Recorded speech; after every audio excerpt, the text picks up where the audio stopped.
let's go ahead and actually draw our ray, cast our ray outward so that we can check to see if the player is in front. So one other thing I'm going to change as well is I want this function to actually return true or false, depending on um, if we've scanned and found that there is a player in front.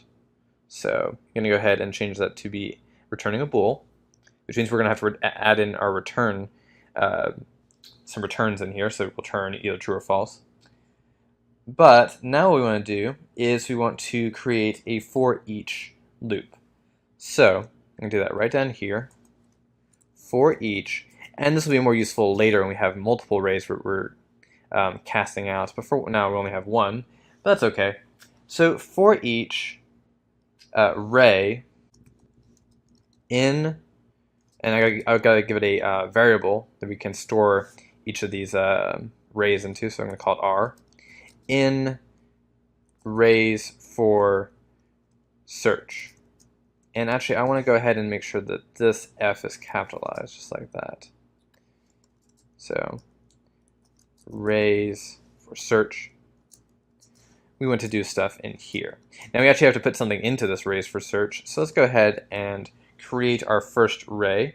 It's going to we're going to say rays for search at the first index, and we are going to set that equal to a new ray, and to make a ray we need to give it a position the ray is going to be cast from, and a direction. So let's go ahead and do that. It's going to be from the position to look from, dot transform, dot position, and we're going to be casting it in our no angle direction. So just like that.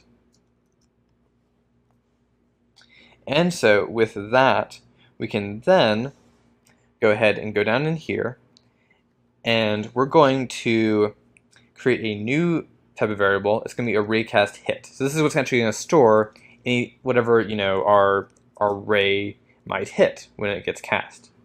So, and we're going to call this variable hit. And now it gets slightly more complicated. We're going to have to create a if statement here. If, and we're going to use the function in the physics class, physics.raycast, and it's going to take a few variables. So first off, it's going to take our ray, so R, and second, it's going to take, for us, for the one that we're using, it's going to take a reference to our to this variable here. Basically, we're going to be passing in this thing here, this hit, this raycast variable called hit, and we're passing in by reference by using the word out, but we don't have to initialize our hit variable. We don't have to say equal to something or another. Because we're using the out keyword here, this is basically just a way of allowing us to not have to initialize this. We just have a variable called hit that's a raycast hit, and using out we can use it. So it sounds kind of complicated.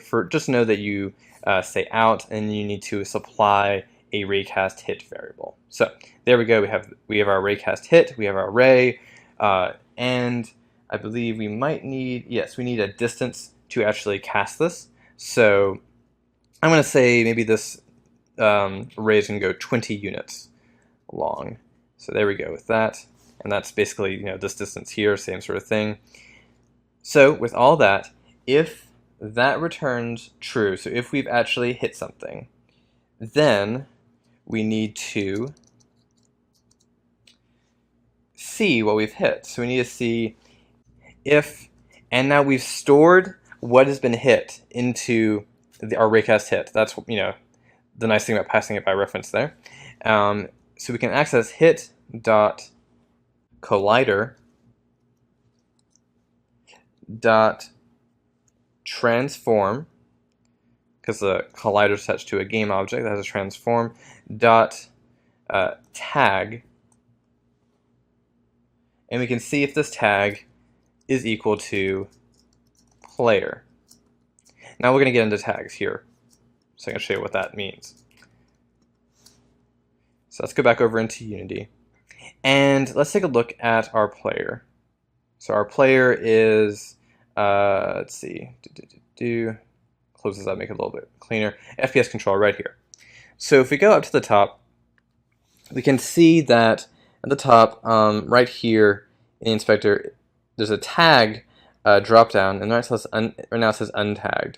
So if I change this, I can click on this, and it looks like we already have a tag for player, so I'm going to select it. So now, in our code, when we're accessing the transform.tag of our raycast_hit.collider, we can check to see if what it's hitting is a player, and if it is, then this will return true.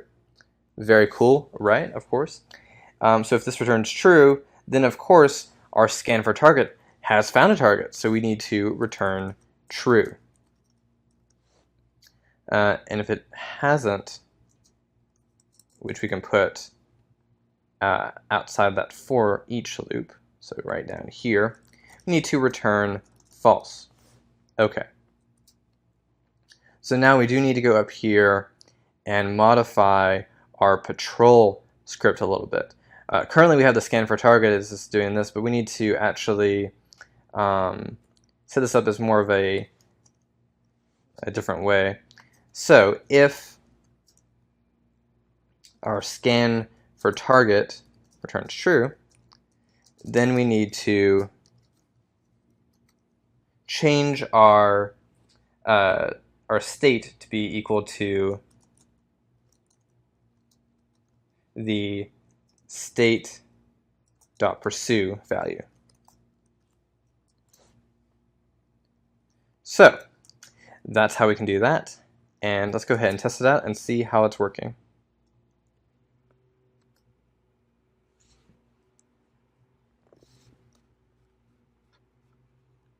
Okay, let's see if we can get this guy to see us. And looks like we have. Looks like we are now being pursued. Very cool. So I'm going to go ahead and stop that. And now if you have any questions about, some of these things, like what, these functions are doing, or what the different types of arguments you can put into them are, because for this one I think there was like maybe 12 different variations of what we could have supplied to it. You can always check out the API. That's a great way to learn and to figure out more about how all these functions, these built-in functions work, and about all the different classes that they have already built in that you can use. One thing I'm going to do to optimize this a little bit is I don't think I have to access the collider actually. I think I can just access the hits.transform.tag, so it's accessing the transform of the object that it collided with. Let's go ahead and save that. Anyway, thanks for watching, and I'll see you in the next lesson.